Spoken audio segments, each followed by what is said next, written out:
Hey ladies, it's your girl Corporate Carolyn, and I had a question for you.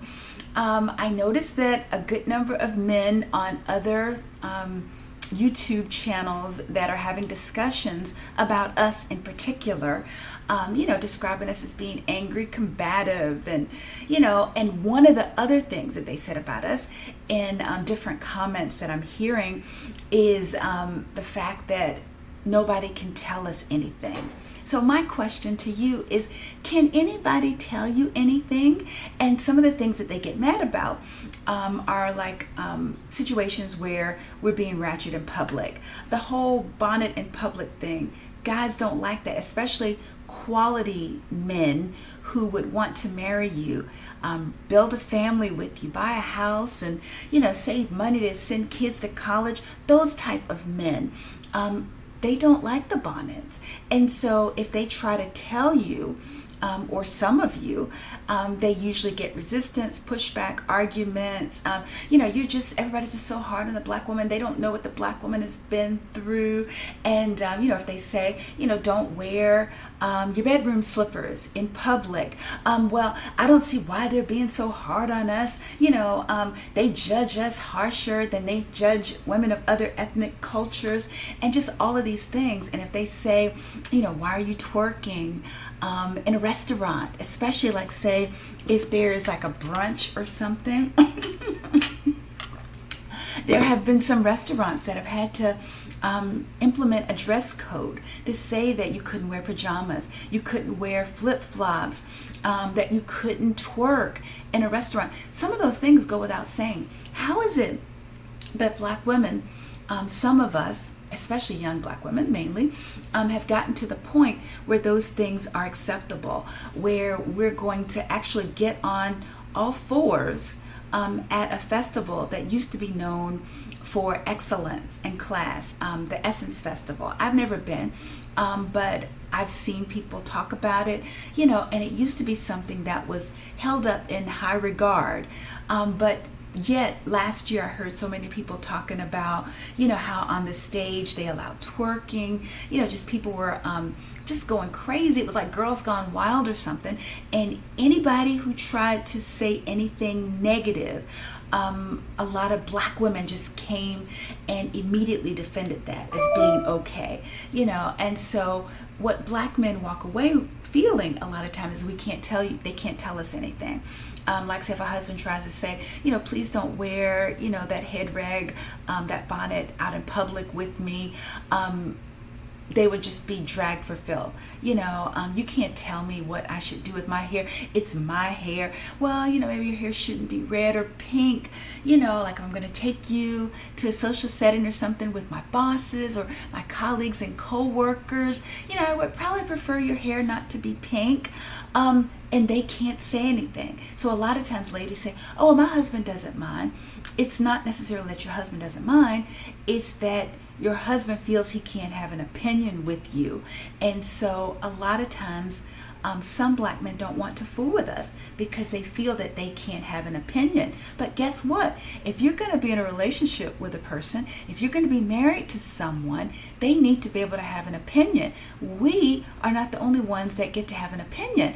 And then it seems that, especially like in the media, if someone says something negative about a black woman, and as soon as they do, regardless of the behavior, just hives or droves of black women will just come out and start defending them. It's almost like we're a clan or a clique that no one can say anything about an individual black woman. And I think that's really bad. We might want to do some self-analyzation or analysis. I said analyzation. We might want to do some self-analysis on ourselves to see why is it that no one can say anything negative about us. Now, I get it when you have people of other cultures saying something, negative and you want to defend your own. But when a black man says something about what he doesn't like, or the fact that we're dragging them for filth in public settings where we're saying black men aren't S. And we're usually talking about men that we've had children by and that they're the children's fathers, and we're talking about how they're not S. Did we take the time to figure that out before we had 1, 2, maybe 3 children by them? I don't know. But should we judge all men based on the bad men that we see in our circles? Or maybe we should judge people individually based on the quality of their character. I think that's a better way of doing it. And just the fact that we're, making these wild generalizations about black men as a whole in public, it doesn't really make for a good way to start quality relationships with them. So I think a lot of self-reflection needs to be done. And in addition to the analysis, maybe some analyzation might need to happen. I heard someone say that not too long ago, which is probably why it popped into my mind. But we definitely need to do something, because there's this big gap between what black men are thinking and what black women are thinking, and they're being very harsh on us, but I'm here to tell you we're being really hard on them too, and some of it is unfair. I mean, some of what they're saying about us is true.